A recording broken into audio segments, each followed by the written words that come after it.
आज मैं प्रार्थना के लिए एक अपने पुराने स्पेशल प्लेस पे हूं और जब मैं आपको इस जगह से वचन सुना रहा हूं तो मेरे को याद है कि आज से कुछ साल पहले, मुझे याद है 2014 जब मेरी मैरिज का साल था, जहां मैं बैठा हूं इसके बिल्कुल करीब मेरा प्रार्थना का रूम है। और जब मैं वहां पर प्रार्थना करने के बाद सो रहा था तो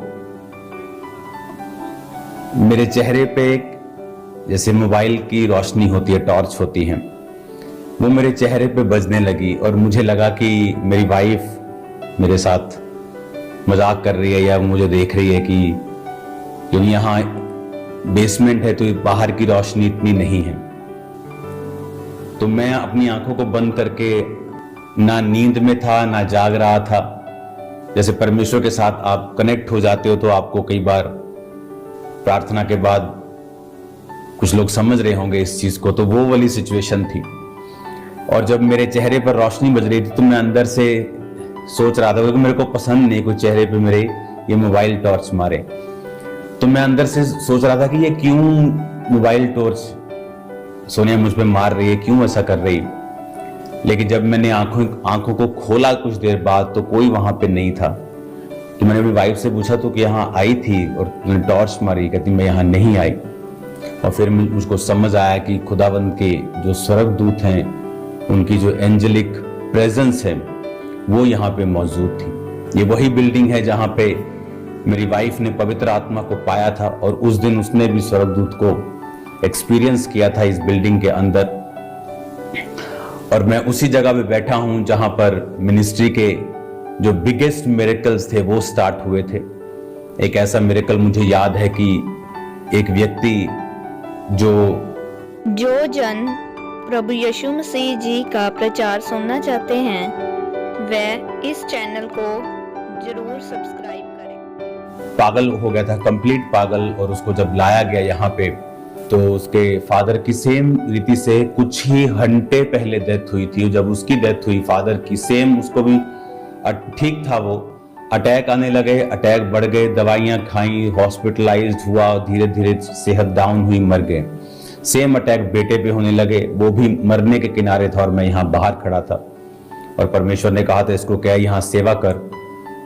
मैंने कहा ये मिट्टी पड़ी है, तो बिल्डिंग का काम चल रहा था, मैंने कहा सेवा कर। वो सेवा करते करते वो व्यक्ति ठीक हो गया था।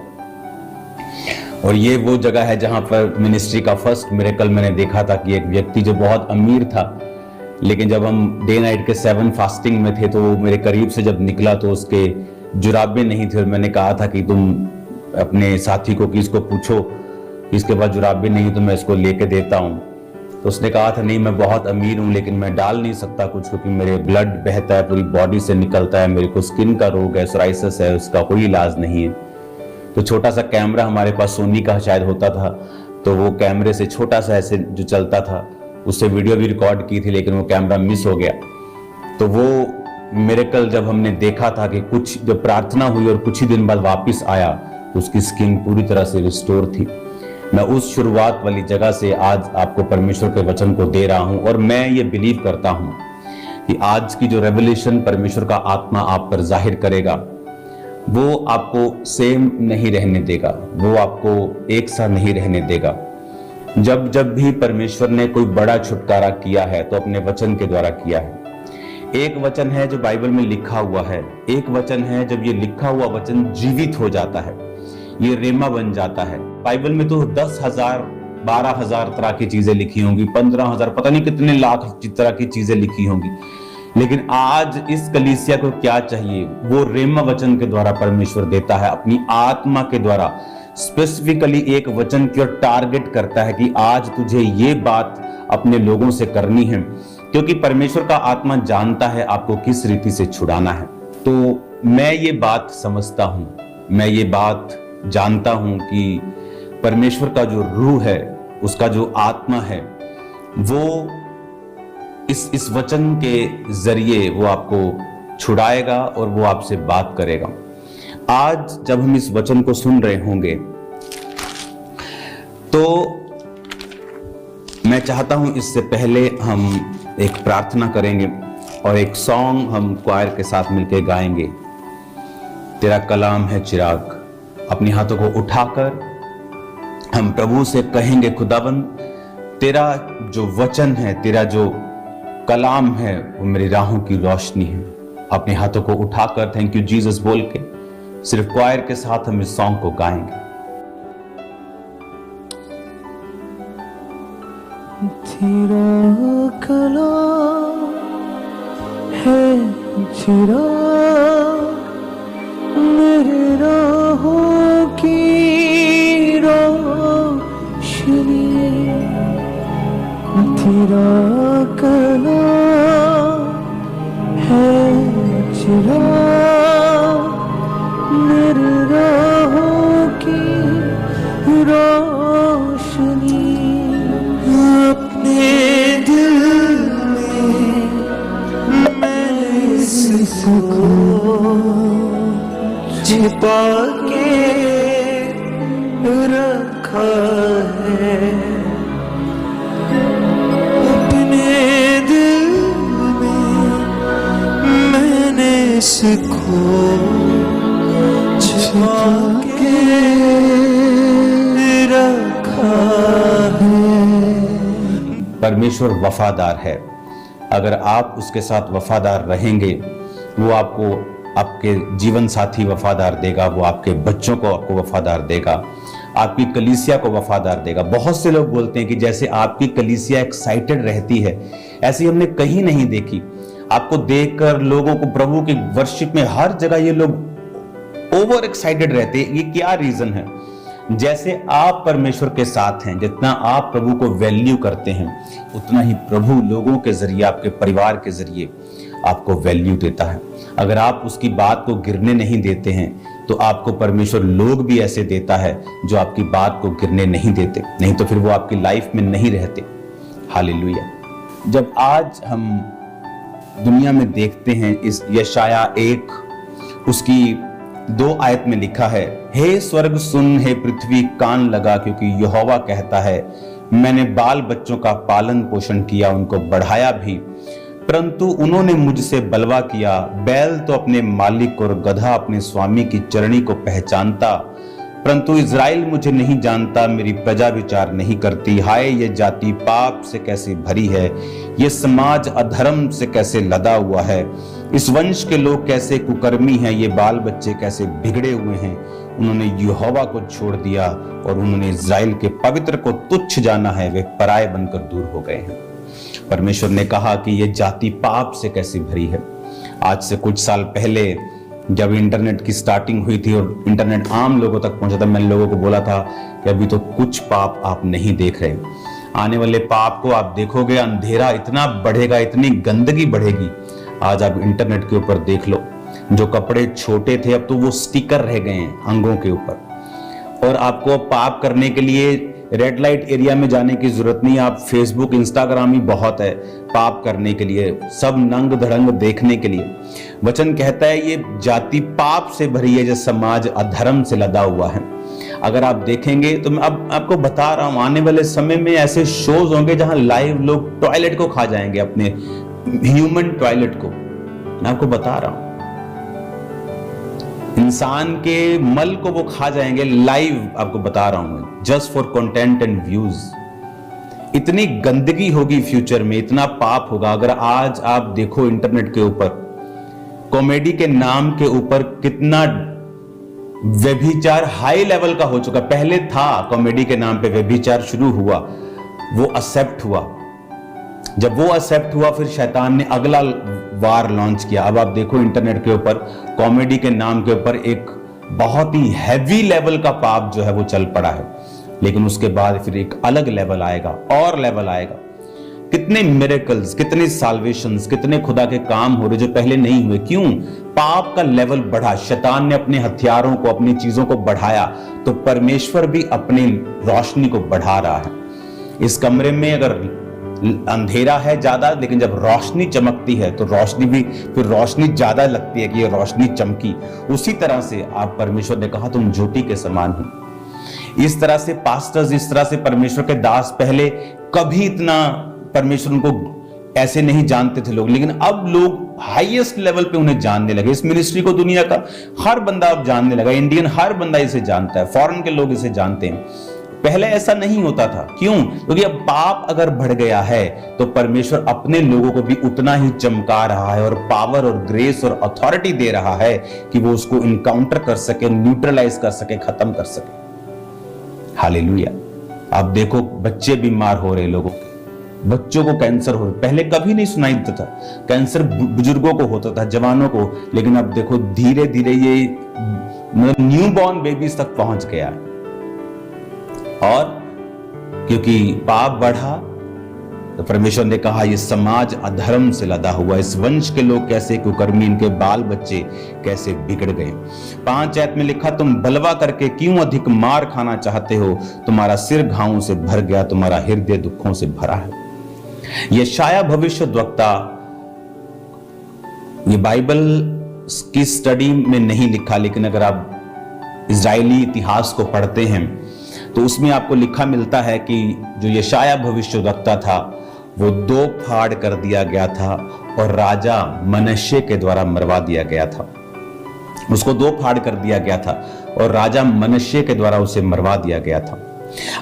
अगर आप इजराइल की हिस्ट्री देखें तो परमेश्वर चाहता नहीं था इनका राजा हो।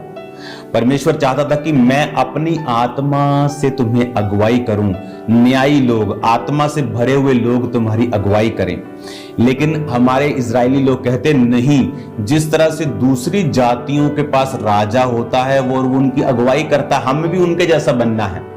लोग मरते हैं ऐसे, जब हम लोग बोलते हैं कि वो भी ऐसा करते हैं तो हम भी ऐसा करेंगे। वो तो अन्य जाति हैं, वो तो परमेश्वर की आत्मा के द्वारा नहीं, शैतान की आत्मा के द्वारा चलते हैं। तो आप क्या उनकी उस आत्मा के द्वारा चलना चाहते हैं? बाइबल कहती है वो शैतानी आत्मा अब भी आज्ञा ना मानने वालों के अंदर कार्य करता है। वो चाहे आदमी जितना मर्जी अच्छा क्यों ना हो, भला क्यों ना हो, जितनी मर्जी चैरिटी क्यों ना करता हो, लेकिन अगर वो वचन के अनुसार नहीं चलता तो उसको कौन अगुवाई कर रहा है? बाइबल कहती है अब भी आज्ञा ना मानने के वालों के अंदर शैतान का आत्मा कार्य करता है। वो भले काम वो अपनी मर्जी से कर रहा है, लेकिन वो साल्वेशन, वो उद्धार उसकी जिंदगी और उसके द्वारा दूसरों की जिंदगी में नहीं आ सकता है। वचन में इस बात को आप नहीं पाएंगे कि वो मरा कैसे, लेकिन वचन में आप इस बात को पाएंगे कि वो राजा मनश्शे और उसके आसपास के जितने राजा थे उससे 1, 2, 3 पहले, जैसे बाप, बेटा, पोता, ऐसे, तो वो उस जनरेशन में जहां हिजकिय्याह नबी को परमेश्वर ने जब चंगा किया, उसके बाद उसका बेटा मनश्शे, फिर उसका बेटा, आप इस लिनेज को देखेंगे तो यशायाह को उसी ने मरवाया था 2 पार्ट करके, और भी व्यक्तियों को जो धर्मी थे मनश्शे ने मरवा दिया था। तो परमेश्वर चाहता नहीं था कि राजा हो इजराइल के, वो चाहता था कि न्यायी लोग राज्य करे। गिदोन आत्मा से भरा हुआ अगुवाई करे। गिदोन चला गया अपनी उम्र भोग के, अब सैमसंग, अब ये, अब वो, सब धार्मिक लोग इसकी अगुवाई कर, लेकिन कहते नहीं हमें उनके जैसा बनना है। तो परमेश्वर नाराज हुआ और परमेश्वर ने कहा मैं तुम्हें राजा तो दूंगा, लेकिन वो तुमसे रथ जुतवाएगा, तुम्हारी जमीनों को ले लेगा, तुमसे टैक्स लेगा। अब ये तुम रिवर्स नहीं कर पाओगे, ये रिवर्सेबल नहीं होगा। तो शाऊल उनको मिला, तो वो शाऊल के बाद फिर परमेश्वर ने उन पे दया की और दाऊद दिया, और जब दाऊद दिया, दाऊद के बाद उसने सुलेमान दिया, सुलेमान के बाद जब आप राजाओं की इतिहास को पढ़ते हैं, मती की पुस्तक को भी पढ़ते हैं, तो उसमें भी लिखा है सुलेमान से रहबाम, रहबाम से अबिया, अबिया से आसा, आसा से यहोशापात, यहोशापात से योराम, योराम से उज्जिया, उज्जिया से योताम, योताम से अहाज, अहाज से हिजकिय्याह। तो इसमें भी राजाओं का जिक्र है कि कौन कौन उसके बाद जिसने राज्य किया, उनमें सबका जिक्र है। लेकिन अगर आप इसे देखेंगे तो बाइबल कहती है, जब हम मत्ती 1:17 पढ़ते हैं, अब्राहम से दाऊद तक 14 पीढ़ी, दाऊद से बेबीलोन को बंदी होकर पहुंचाए जाने तक 14 पीढ़ी। तो दाऊद से पहले राजा था शाऊल।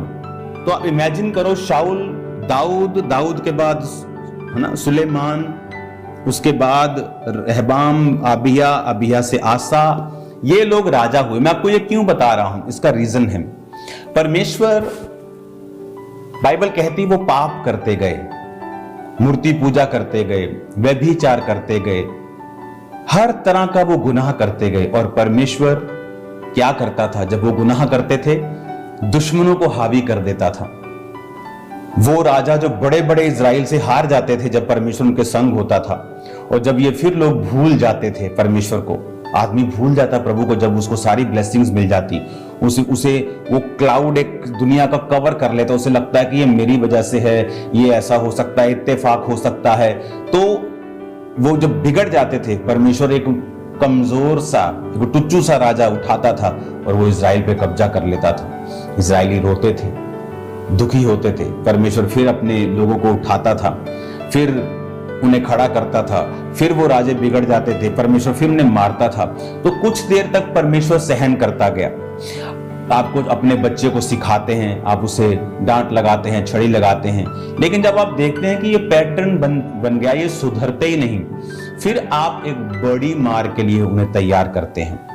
यशाया भविष्यद्वक्ता, मैं आपको बताना चाहता हूं, जब जब बाइबल में किसी खास परमेश्वर के चुने हुए जन के ऊपर लोगों ने अटैक किया है और उन्हें मारा है या उन्हें डिस्ट्रॉय करने की कोशिश की है या उन्हें परसिक्यूट किया है, परमेश्वर ने वहां पर कहा अब बस, मैंने तुम्हारा व्यभिचार, मैंने तुम्हारी मूर्ति पूजा, मैंने सब कुछ सहा, तुम्हें सजा दी, फिर तुम्हें माफ किया।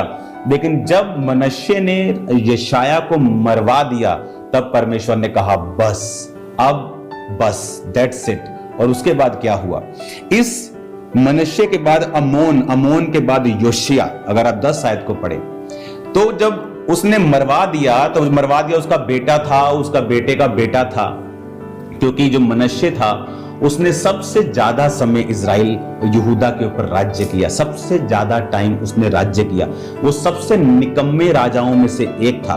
उसने मूर्ति पूजा करवाई, उसने बलियां दी अपने बच्चों की, उसने इकोनॉमी के लिए कि लोग आएंगे, इकोनॉमी हम ये भी खोल दें, हम ये भी खोल दें, इकोनॉमी के लिए उसने बड़े पंगे किए कि मेरी इकोनॉमी जो है वो स्ट्रांग हो जाए, सब लोगों को साथ लेने की कोशिश की, सब चीजें करने की कोशिश की उसने।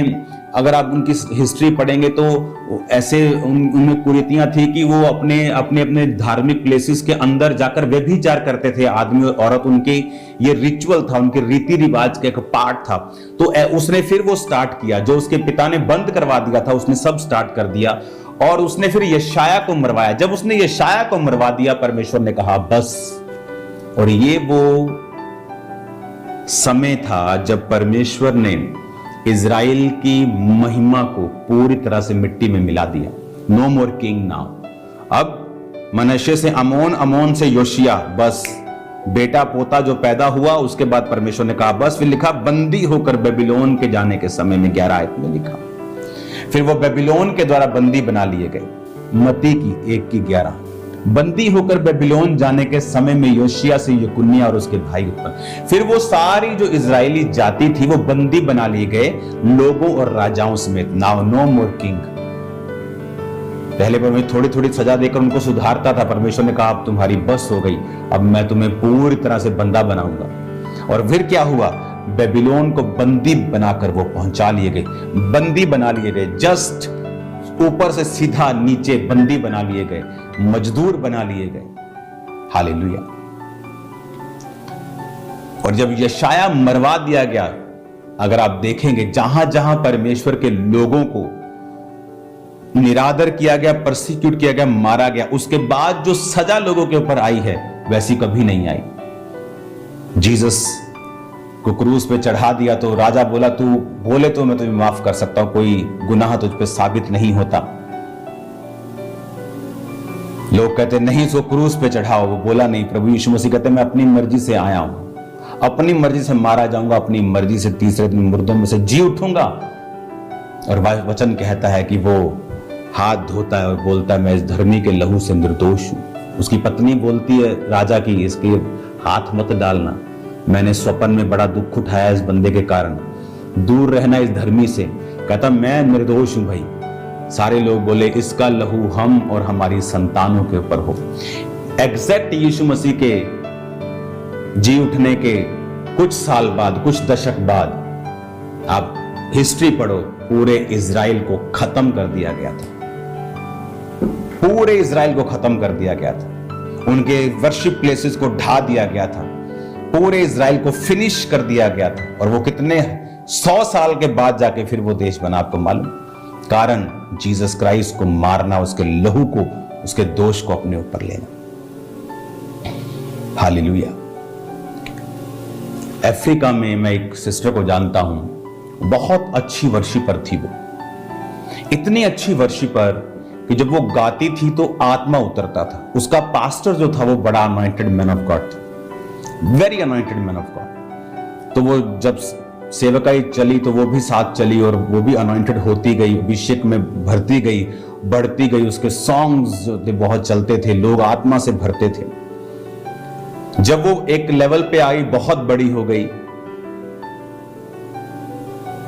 अब प्रॉब्लम ये है कि जब ये नए लोग चर्च में होते हैं तब इनका पास्टर कुछ भी इनकी बेइज्जती करे तब इनको प्रॉब्लम नहीं होती। क्यों? क्योंकि अब तक इनका नाम नहीं हुआ होता, अब तक मसा नहीं उतरा होता। फिर ये सब करने, मिट्टी में बैठकर लौटने के लिए भी तैयार हो जाते हैं। लेकिन जब परमेश्वर इनको बढ़ा देता है ना, लगता है कि no, I am very anointed, I am very gifted. और उस औरत ने, उस वर्शिपर ने उस चर्च को छोड़ दिया जहां से वो बढ़ी थी। जब आप अंगीठी में होते हैं और सब कोयले जल रहे होते हैं तो कोयले को लगता है वाह, I am burning for the Lord, कि मैं तो जल रहा हूं, मैं तो बल रहा हूं, मेरी वजह से अंगीठी बल रही है। उसे ये नहीं पता तेरी वजह से अंगीठी नहीं बल रही, अंगीठी की वजह से, उस संगति की वजह से तू जल रहा है। और जब उसको बाहर निकाल दिया जाता है, कुछ देर वो अभी भी गर्म रहता है। वो जब वो वर्शिपर अपनी चर्च से बाहर आई तो कुछ देर बड़ी गर्म रही, उधर इनविटेशन, इधर इनविटेशन, वो देश बुला रहा है, वो भी ऑलरेडी उस पास्टर की वजह से वो पूरी दुनिया में मशहूर थी। वो देश बुला रहा है, वो देश बुला रहा है। लेकिन अगर आप उसकी लाइफ को चेक करेंगे, धीरे धीरे वो अनॉइंटिंग कम होती गई, वो ग्रेस कम होती गई। जिस वजह से परमेश्वर ने उसे अभिषेक किया था, जब वो वजह छूट गई, धीरे धीरे कम होती गई। अब आप उसको नोटिस करो, जब वो गाती है उमसा नहीं उतरता और वो आत्मा फील नहीं होता। अच्छा गाती आज भी, लेकिन वो मिसिंग है जो परमेश्वर, उन्हें लगता है कि सेवा ही करनी, जहां मर्जी कर लो। नो, परमेश्वर के पास कोई बी प्लान नहीं है। मैंने बड़े बड़े लोगों के मसों को खत्म होते देखा है जब उन्होंने अपने मदर प्लेस को छोड़ा है। जब जिस दास की वजह से उनको मसा मिला है, मैंने उनको ट्रबल में जाता हुआ देखा है, बीमार देखा है लोगों को। ये मेरी लाइफ की टेस्टिमनी है। मैंने बहुत सी प्रॉब्लम्स को अपनी लाइफ में देखा है जब मैंने अपने स्पिरिचुअल फादर से पंगा लिया है। और लोगों को लगता है परमेश्वर कर रहा है, परमेश्वर नहीं कर रहा। तुम कोई बेनीहीन की तरह करोड़ों में थोड़ी हो कि तुम्हारे जीवन पे इतने अटैक आ रहे हैं कि हम करोड़ों में सुसमाचार सुना रहे हो। वो 10 लोगों में तुम काम नहीं कर रहे हो और तुम पे अटैक हो रहे हैं। क्यों? तुम्हें मालूम नहीं। परमेश्वर कहते जी सबसे प्यार करता है। हाँ, वो करता है, वो पक्षपात नहीं करता। एक के लिए वो दूसरे को क्यों सजा देगा? लेकिन वो एक के लिए सजा नहीं दे रहा। उस यशाया के लिए, जीसस क्राइस्ट के लिए, आज के लोगों के लिए दूसरों को सजा नहीं दे रहा। वो कहता है कि मेरे प्लान का आदर करो। जब पुलिस आपके इलाके में होती है, चाहे आप छोटे से छोटे हवलदार को थप्पड़ मार दो या उससे बदतमीजी कर लो, फिर वो आपकी क्या हालत करते हैं, इंटरनेट पे वीडियोस आपने देखी होगी। क्यों? बात उस छोटे सिपाही की नहीं, बात पुलिस की, बात इज्जत की, बात सिस्टम की है। जब आप सिस्टम से भिड़ते हैं तो आप पूरे फिर सिस्टम से भिड़ जाते हैं, आप छोटे से सिपाही से भिड़ते हैं। जब प्रभु अपने लोगों को खड़ा करता है, वो कहता है मेरा इस पर एक बड़ा प्लान है, एक बड़ी योजना है और मैं तुझे उस योजना में जोड़ता हूं। लेकिन तेरी आशीष तभी तक है जब तक तू इस योजना में है। और जैसे ही लोगों को फिर समझ आती है कि वो हमसे गलती हो गई, लेकिन कुछ वापस आते हैं, कुछ ईगो वाले होते हैं जिनके अंदर घमंड होता है और वो और नाश होते जाते हैं और लंबा समय होते ही जाते हैं, क्योंकि उनका घमंड जो है कि लोग क्या कहेंगे अगर हम वापस जाएंगे तो। वो अभी भी पीपल्स बॉन्डेज में है और दुनिया का सबसे बड़ा बॉन्डेज एक सेवा करने वाले के लाइफ में है, दुनिया का पीपल्स बॉन्डेज। लोग क्या कहेंगे? अगर मैं उसको अनॉइंटेड बोल दूंगा, उस मैन ऑफ गॉड को, तो मेरे लोग उधर ना चले जाएं। अगर मैं उसको ऐसा कर दूंगा, मेरे लोग इस वजह से कुछ अनॉइंटेड लोगों की खिलाफत करना शुरू कर देते, बाद में प्रभु से जूतियां खाते हुए चुप कर जाते हैं। जब उनको अपने घरों में अटैक होते हैं, अपने सिस्टम पे अटैक होता है, जब उन्हें समझ आती है कि नहीं, हमने रॉन्ग किया।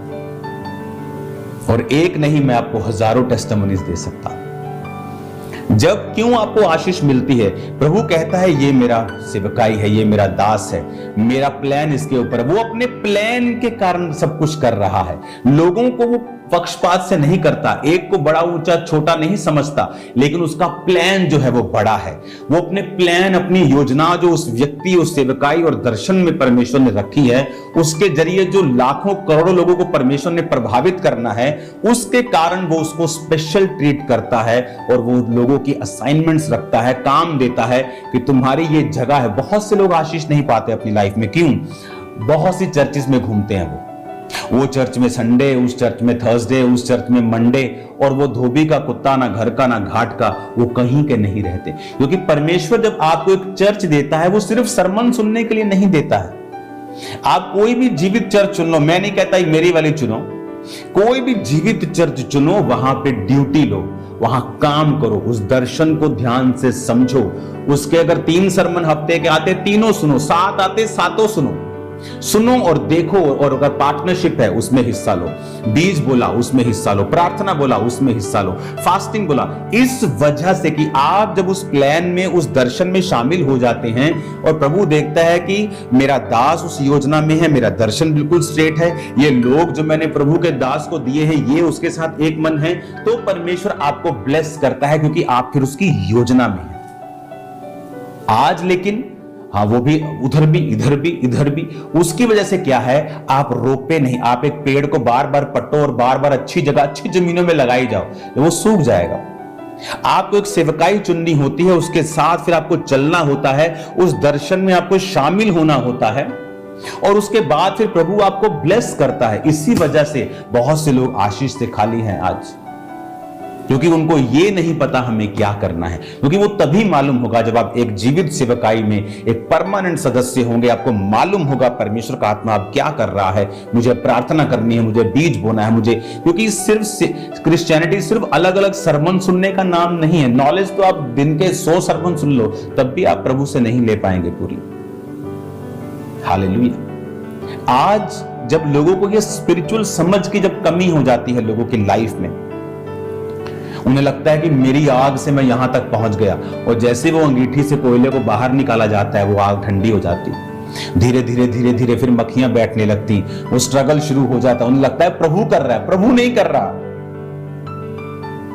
जिनकी लाइफ में तुमसे लाख गुना लोग ज्यादा, उनकी लाइफ में इतना स्ट्रगल नहीं जितना तुम्हारी लाइफ में है, क्योंकि तुम गलत जब दिशा में चलते हो तो अटैक्स होते हैं।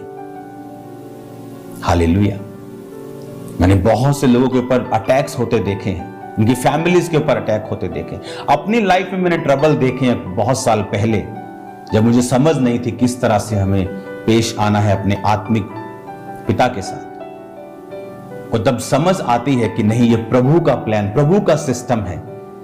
आप प्रभु के सिस्टम में जो व्यक्ति हैं, अगर आप उन्हें चैलेंज करते हैं, आप पूरे सिस्टम को चैलेंज कर रहे हैं। इसलिए लोग बोलते हैं ये भी तो प्रभु का दास, ये तो हमारे जैसे, हम में भी आत्मा है, इसमें भी आत्मा है, हम भी प्रभु के बच्चे, उसने हमारे लिए भी लहू बहाया, वो सब ठीक है, लेकिन वो प्लान जो उसके ऊपर है वो तुम्हारे ऊपर नहीं। वो जो चुनाव प्रभु का है, कि प्रभु ने चुना कि ये मेरा बैंक मैनेजर है, ये मेरे बैंक का कैशियर है, अगर आप उसको फाइट करेंगे, आप ऊपर फाइट कर रहे हो।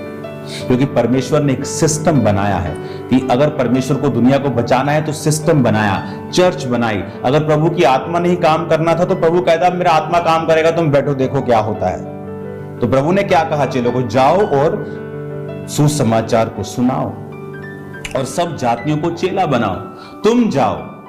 और बाइबल कहती परमेश्वर ने जहां वो आप जाने को था, 2-2 जनों को भेजा कि वो गए और सब लोगों को उन्होंने, जहां प्रभु ने सुसमाचार सुनाना था, उन्होंने सुसमाचार सुनाया। हालेलुया। आज जब हम आत्मा के द्वारा नहीं चलते, आज जब हम आत्मा की बातों को नहीं समझते, इंटरनेट अच्छा भी है और बुरा भी है। हम जब बहुत चीजों को सुनने लगते हैं, हम कंफ्यूज हो जाते हैं, हमें समझ नहीं आता। बहुत से लोग ऐसे थे जिनको मैं पाप में देखता था, लेकिन उनकी जिंदगी में कलीसिया थी, मैं प्रभु से पूछता था, अफ्रीका की ये बात है कि प्रभु वो पाप में, मैं जानता हूं, मेरे स्पिरिचुअल ब्रदर्स बताते थे कि वो पास्टर, वो प्रॉफिट पाप में है और लड़कियों को पैसे देता है व्यभिचार के लिए। मैंने खुद अपनी आंखों से देखा है। मैं क्या करूं, मुझसे पूछ रहा था फोन पे, मैं अभी लगा रहा हूं कि हट जाऊं। ऐसे लोग, और हम प्रभु से कभी पूछते हैं, प्रभु अगर उनकी वो मिरेकल कैसे हो रहे हैं फिर, अगर तू उनकी जिंदगी में नहीं है, अगर तू उनकी जिंदगी में है तो फिर वो पाप कर रहे हैं, फिर तू उनकी जिंदगी में क्यों? तो प्रभु ने समझाया, एक समय था जब वो वफादार थे और मैंने उन्हें वरदान दिए।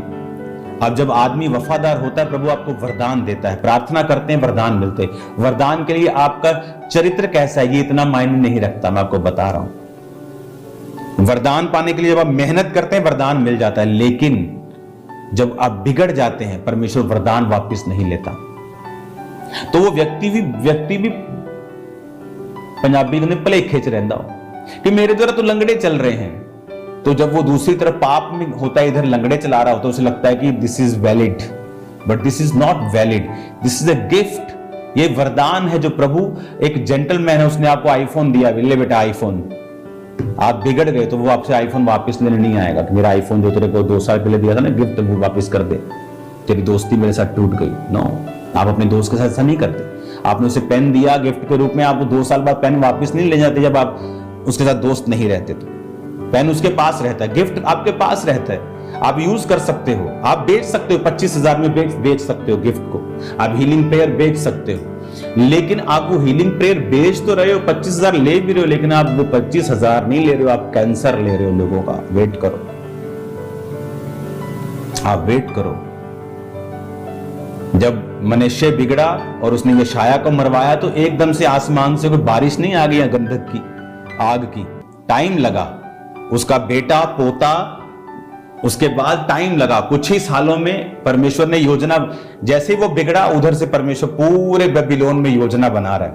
वो योजना बना रहे, इस देश को पकड़ना है, इस देश को ऐसे ऐसे ढाना है। योजनाएं बन रही, 10 साल 20 साल आर्मी तैयार हो रही, 30 साल 40 साल, हमला खत्म। जब परमेश्वर से कोई पंगा लेता तो परमेश्वर फिर लंबे दिशा में लेके जाता है, उसको लंबे कोर्स में लेके जाता है। फिर वो कोर्स जब शुरू होता है ना, तौबा होती लोगों की। मैं बता रहा हूं, जनरेशंस तक वो तौबा करवा देता आदमी की, आदमी पंगा नहीं लेता फिर प्रभु से। यहां पर हमें समझने की जरूरत है कि परमेश्वर का आत्मा किस रीति के साथ हमारी लाइफ में काम करता है। बहुत सारे लोगों को यह बात नहीं मालूम कि मेंटरशिप का मतलब क्या है, एक सेवकाई का मतलब क्या है। आज आप मेरे पास वरदान है, मैं आपको आज गारंटी देता हूं 1-1 लाख रुपए लाओ, आपकी हीलिंग भी होगी। लेकिन हीलिंग होगी भी प्रभु से, लेकिन उसका लेखा हमें देना होगा, उसका लेखा देना। इसलिए प्रभु कहता है अंत के दिन तुम कहोगे मैंने तेरे नाम से लंगड़े चलाए। तो अगर वो फेक थे या शैतान ने चलाए तो परमेश्वर कहता है चल मेरे नाम से नहीं, तुमने शैतान से चलाए। तुमने वो शैतान से नहीं करवा रहा। लोग बोलते शैतान काम कर रहा है, शैतान नहीं काम, शैतान लंगड़ों को नहीं चला सकता। वो प्रभु का ही वरदान है, लेकिन बिगड़ा हुआ आदमी उसे इस्तेमाल कर रहा है। तो उसका न्याय होता है धरती के ऊपर भी, लेकिन प्रभु धीरज रखता है। वो चाहता आदमी सुधर जाए, अब सुधर जाए, अब सुधर जाए। लेकिन जब वो हदें पार करता है, परमेश्वर कहता है दैट्स इट, अब इसे काट दो। और मैंने लोगों को देखा है करते हुए, लेकिन देखा है उनको 8-8 10-10 साल बढ़ते हुए, लेकिन परमेश्वर कहता मैं न्याय करूंगा। आज गुनाह करके ये मत समझो कि हम छूट गए। परमेश्वर धीरजवंत है, कोप करने में धीरा है, दयालु है, लेकिन बाइबल कहती है उसके हाथों में पड़ना भयंकर बात है। हालेलुया। आज सेम स्पिरिट्स देखो सदूकी फरीसियों की, वो आज भी काम करती। सेम बाइबल चेंज नहीं हुई, फर्स्ट डे से देखो। आज भी आत्मिक जो काम करते हैं लोग उनको बोलते हैं पाखंड करते हैं। आज भी जो धार्मिक लोग अपने आप को चोले डाल के समझते हैं, आत्मा की बातों का वो विरोध करते हैं। तो हमें क्या करना है? हमें अपना काम करते रहना है। जब तक परमेश्वर न्याय ना करे तब तक हमें न्याय नहीं करना है। बाइबल कहता है हर एक व्यक्ति के काम को परमेश्वर परखेगा, आग सबका काम परखेगी। हालेलुया। तो ये सबूत नहीं है मिरेकल्स और हीलिंग्स की प्रभु की प्रेजेंस वहां है, प्रभु का वरदान वहां है, ये उसका सबूत है। हालेलुया। लेकिन हमें ये ध्यान देना है कि लोगों को स्वर्ग ले जाते कहीं हम खुद नरक में न चले जाएं। अगर सेवकों के लिए परमेश्वर की आशीष भारी है, अगर उसके विषय में परमेश्वर प्रोटेक्ट उनको दूसरों से कहीं अधिक करता है, उनके लिए दूसरों को सजाएं भी देता है, तो परमेश्वर उनसे लेखा भी उतना ही लेता है। हालेलुया। आज कलीसिया झट न्याय करने पे उतर आती है। आज हमें यह देखना है, आज कोई दुनियावी सिंगर खड़ा हो जाए, है ना। पंजाब के कितने सिंगर्स हैं जो दुनिया में अपने जो उनके राज्य हैं उसमें धूम मचा रहे हैं, करोड़ों रुपए की उनको रेवेन्यू होता है ना। लेकिन आज अगर एक क्रिश्चियन सिंगर कह दे कि मुझे गाड़ी भेज देना पास्टर जी, इतना मेरा 1000 खर्चा है, उसके खिलाफ वीडियोस बन जाती है। लो जी क्रिश्चियन बंदे ने पैसे मांग ले, लो जी इन्हें गड्डी मांग ली। परमेश्वर कहता सदूकी और फरीसियों, तुम लोगों को अपने मत में लाने के लिए कहता जल थल में लिए फिरते हो। एक रून बचानी हमें बाइबल फड़ के भज्जे ही फिर दे, बाइक चौके उधर नु गड्डी चौके उधर। पर कहता जब वो तुम में आ जाता है तुम उसको नरक बना देते हो, उसको दुगना नरकीय बना देते हो। परमेश्वर कहता हमें क्या उनको सपोर्ट नहीं करना चाहिए जो परमेश्वर का काम करते हैं? पैसा मुंह से मांगना, मुझे तो लाख रुपए चाहिए, हो सकता है वो गलत हो, लेकिन क्या हमें लोगों को सपोर्ट नहीं करना चाहिए? क्या दूसरी सेवकाइयों को सपोर्ट नहीं करना चाहिए? कितने सिंगर जिन्हें हम सपोर्ट करते हैं, मिनिस्ट्री सपोर्ट करती है, कितने चर्चेस हैं जो इस सेवकाई में मेंटरशिप के नीचे नहीं है, जिनको चर्च बना रही है। आज भी चर्चेस बन रही है सेवकाई के नीचे। हमें यह समझने की जरूरत है कि अगर कोई परमेश्वर में आता है तो उसको अपलिफ्ट करें, अपनी आत्मिकता के हिसाब से उसे जज करने की कोशिश मत करें। आप 15 साल के हैं, आप 20 साल के हैं, 25 साल के हैं, आप चल रहे हैं, दौड़ रहे हैं, लेकिन एक बच्चा जो भी गिर गिर के चल रहा है उसको जज ना करें। वो भी बच्चा है, इसने ये ट्यून पे गाना बना दिया, इसने वो, अभी वो बच्चा है स्पिरिट में, अभी तो आत्मा में अभी तो उसकी एंट्री हुई है। वो धीरे धीरे अपने आप सुधर जाएगा, बढ़ जाएगा, आगे हो जाएगा अगर उसको प्रेम से हम संभालेंगे। लेकिन आज झट लोग जज करना शुरू कर, फटाफट जज बन जाते। हमें सपोर्ट करना है ताकि लोगों को यह ना लगे कि हम मसीह में आए हैं और हम नरकीय हो गए हैं। हम दुनिया में थे, गाते थे तो अच्छे थे। हालेलुया। तो ये चीजें हमें समझने की जरूरत है। कलीसिया में जब कुरीतियां आती हैं, प्रॉब्लम शुरू होती है। हालेलुया।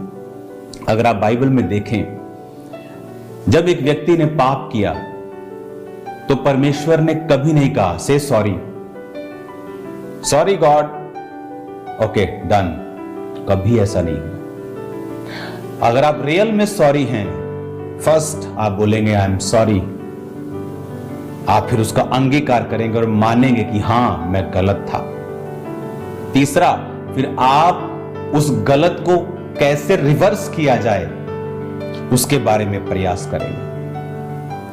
ऐसा नहीं है आप किसी अनाथ का पैसा मार लें और कहें sorry Lord, sorry bro sorry. God said पहले सॉरी, से आई एम सॉरी। आप मानो आप गलत हो, हाँ प्रभु मैं गलत हूं।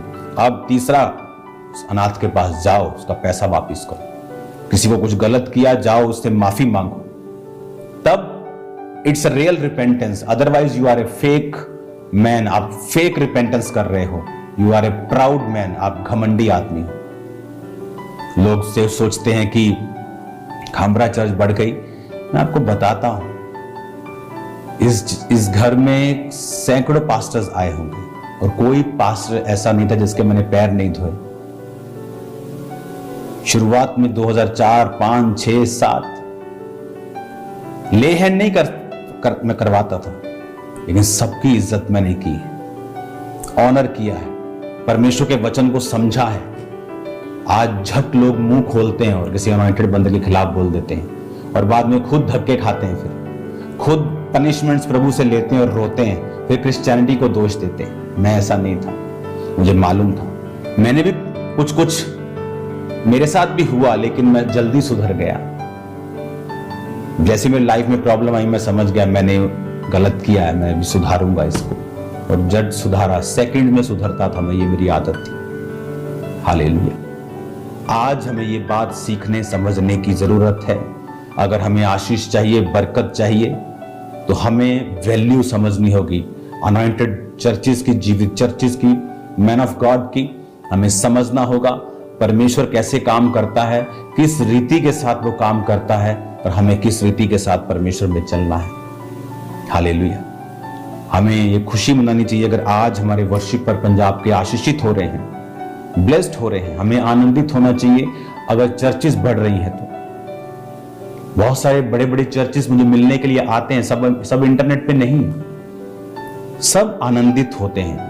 मैं भी उनके लिए आनंदित होता हूं कि वाह परमेश्वर बड़ा काम कर रहा है। हम प्रार्थना कर रहे थे इस जगह के लिए कि प्रभु आपकी जगह और कार्य करे, आपके एरिया में और काम करे। हम आपके लिए भी प्रेयर करेंगे, प्रभु और अधिक काम करे, और अधिक चर्चेस बड़ी हो, और बड़ी बड़ी ब्रांचेस, और बड़ी बड़ी चर्चेस, मिनिस्ट्रीज दूसरी और ओपन हो, ताकि प्रभु का आत्मा ज्यादा कार्य करे। यही तो हमारा काम है, क्योंकि बिजनेस थोड़ी है कि मेरे पास सबसे बड़ी चर्च है तो बस यही लोग आए। नो, जीवित चर्च, खुदा का काम, आत्मा का काम होना चाहिए। हालेलुया। मेरा ये बिलीव है कि अगर आप इस वचन को समझेंगे और आप इस वचन को अगर दोबारा अपने घर जाके पढ़ेंगे, हम यशाया 1 अध्याय आप पूरा अपने घर जाके पढ़ेंगे, इसमें आपको यशाया के बारे में जिक्र मिलेगा। और वो यशाया जो वही मनश्शे ने मरवा दिया था और उसको 2 भाग में कटवा दिया था, उसकी बॉडी को 2 पार्ट करवा दिए थे। और ये परमेश्वर का जन था यशाया, और परमेश्वर का ये नबी था। अब मैं 15 आयत को पढ़ूंगा, यशाया 1 उसकी 15। जब तुम मेरी ओर हाथ फैलाओ तब मैं तुमसे मुख फेर लूंगा, कितनी भी प्रार्थना क्यों ना करो मैं तुम्हारी ना सुनूंगा, क्योंकि तुम्हारे हाथ खून से भरे हैं। अपने को धोकर पवित्र करो, मेरी आंखों के सामने से अपने बुरे कामों को दूर करो, भविष्य में बुराई करना छोड़ दो। भलाई करना सीखो, यत्न से न्याय करो, उपद्रवी को सुधारो, अनाथों का न्याय चुकाओ, विधवा का मुकदमा लड़ो। हालेलुया। आज बहुत से लोग आशीष क्यों नहीं पा रहे? क्योंकि जब वो किसी को सुनते हैं, वो इन कानों से सुनते हैं। द बाइबल सेज, मेरे स्पिरिचुअल फादर बड़ा अच्छा ये समझाते थे कि हर व्यक्ति अपने पड़ोसी से झूठ बोलता है, वचन कहता है। इसका मतलब क्या? मैंने देखा है एक व्यक्ति व्यभिचार में था इस सेवकाई में, और जब हमें मालूम हुआ ये व्यभिचार में है तो उसको फायर कर दिया चर्च से। अब इमेजिन करो, जो व्यक्ति यहां से व्यभिचार के कारण निकाल दिया गया हो, और कोई चौथा व्यक्ति जब उससे बात करेगा फोन के ऊपर और उससे सलाह लेगा, उसको क्या मिलेगा? जिसकी अपनी आंखें बंद हैं, जो खुद पाप में था, जो खुद डिसग्रेस होकर प्रभु के घर से निकाला गया हो, उसकी सलाह लेकर आप अपनी जिंदगी के डिसीजंस ले रहे हो। How foolish you are, how foolish you are. कितने मूर्ख हो तुम लोग, कितनी बुद्धि बंद कर दी शैतान ने तुम्हारी। किसकी सलाह ले रहे हो? जो खुद गिरा हुआ है। किसकी सलाह ले रहे हो? जो खुद आत्मा की बातों को समझा नहीं, जो अलग अलग व्यभिचार में था, हर तरह के पाप में था, उसकी सलाह ले रहे हैं। इसीलिए लोग जब अपनी स्पिरिचुअल आइज को बंद कर लेते हैं, पतरस ने कहा, प्रभु तू कभी क्रूस पे ना चढ़े। एक इमोशन जगाने की कोशिश की। आई लव यू दीदी, मैं तो तेरा हूं। परमेश्वर कहता है, शैतान मेरे सामने से दूर हो जा। लोगों को नहीं मालूम कब शैतान आपके करीबी से आपसे बात करता है। इसलिए बाइबल कहती है तू हर जन अपने पड़ोसी से झूठ बोलता है। इसलिए आज जब मैं लोगों की बात को सुनता हूं, मैं उनकी तो सुन रहा हूं, लेकिन मैं अंदर से भी सुन रहा हूं, प्रभु क्या कह रहे हैं, परमेश्वर का आत्मा मुझे क्या कह रहा है, इसके विषय में प्रभु का आत्मा मुझसे क्या बात कर रहा है। जब प्रभु का आत्मा आपसे बात करता है, आप समझ जाते हैं कि हर एक व्यक्ति अपने पड़ोसी से झूठ बोलता है। एक अंधा अंधे को रास्ता नहीं दिखा सकता। आज आंखों को खोलो, खुदावन के नाम में उसके मसे में चलो, तो आप सेम नहीं रहेंगे यीशु मसीह के नाम में। हमारे चैनल पर प्रभु यीशु मसीह जी का प्रचार सुनने के लिए धन्यवाद। इस चैनल को ज़्यादा से ज़्यादा सब्सक्राइब